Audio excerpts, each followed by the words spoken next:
Hello guys, maligayang pagbabalik sa aking channel.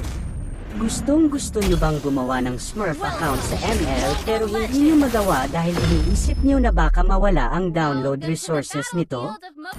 Kung tama ako ay napakaswerte nyo, dahil ang topic natin ngayon ay tungkol sa paggawa ng Smurf account sa Mobile Legends without losing resources.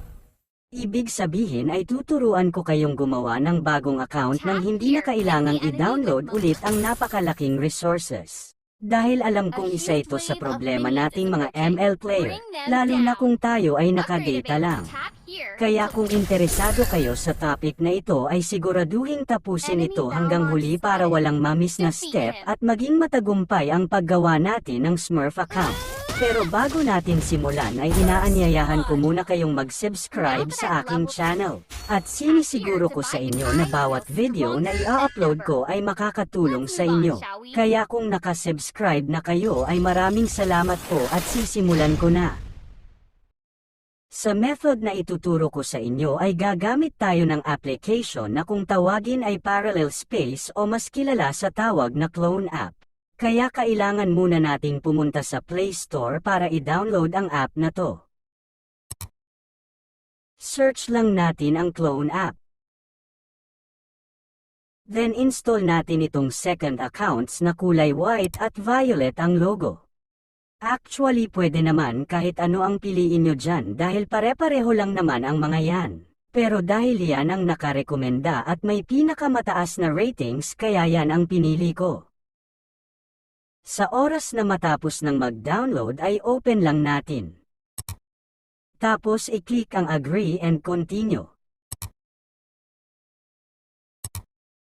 At yan kung nakikita nyo, naka-clone na agad ang Mobile Legends. Pero kung sakaling hindi agad naka-clone ang sa inyo ay ganito lang ang gagawin. I-click ang plus button. Hanapin lang ang Mobile Legends then add. Wait lang matapos. At yan na.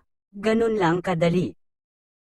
Pagkatapos nating maklone ang ML ay open lang natin ito.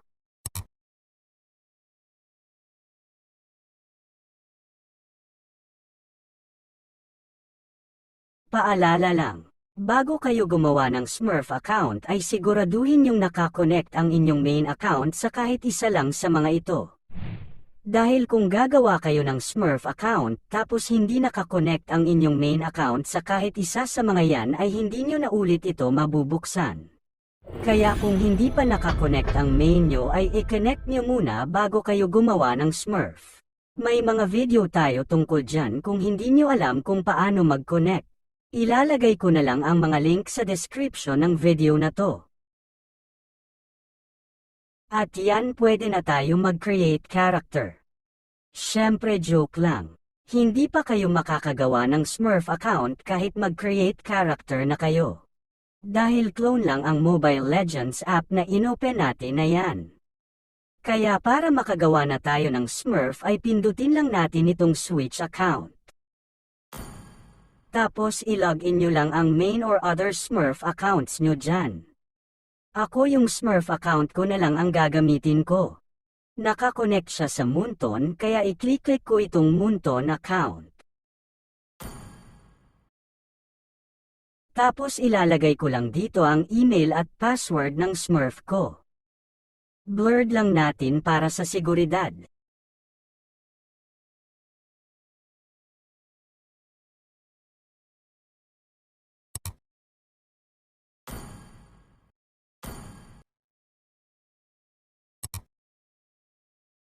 Huwag nga pala kayong magtaka kung medyo mabagal ang loading, dahil tulad nga ng sinabi ko ay clone lang ang app na yan.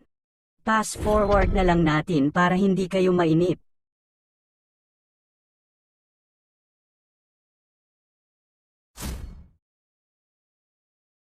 Pag nasa home screen na tayo ng Mobile Legends ay punta lang tayo sa account settings.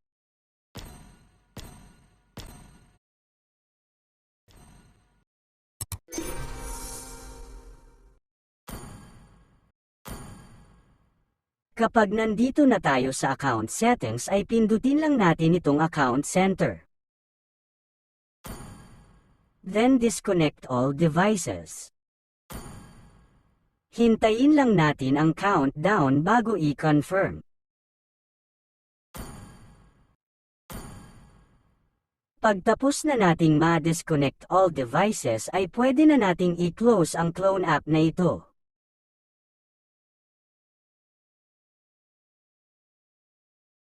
Tapos open naman natin ngayon ang ating original na Mobile Legends application.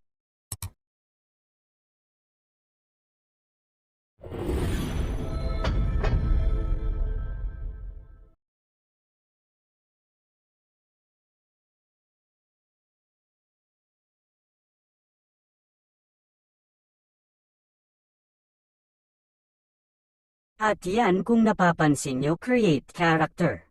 Ibig sabihin successful ang ginawa natin guys. Create character lang ako tapos ipapakita ko sa inyo ang patunay na hindi nawala ang resources ng ML ko.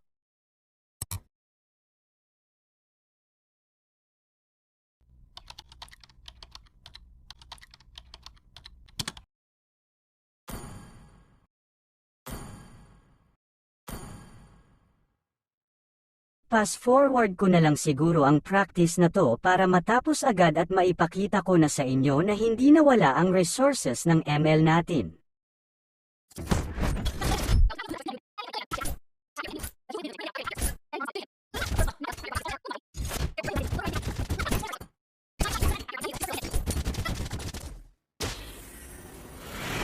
Sa wakas natapos din. Punta na tayo sa home screen para i-check.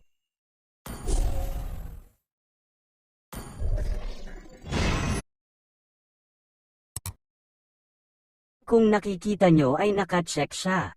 It means success ang paggawa natin ng Smurf account without losing resources. Sana ay nakasunod kayong lahat at matagumpay na nakagawa ng Smurf account.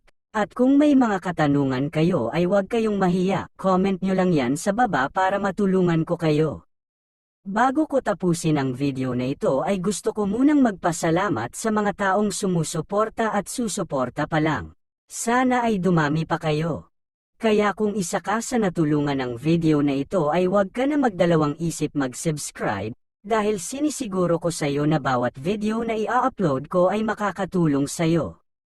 That's it for today. Kita-kita tayo ulit sa susunod na video.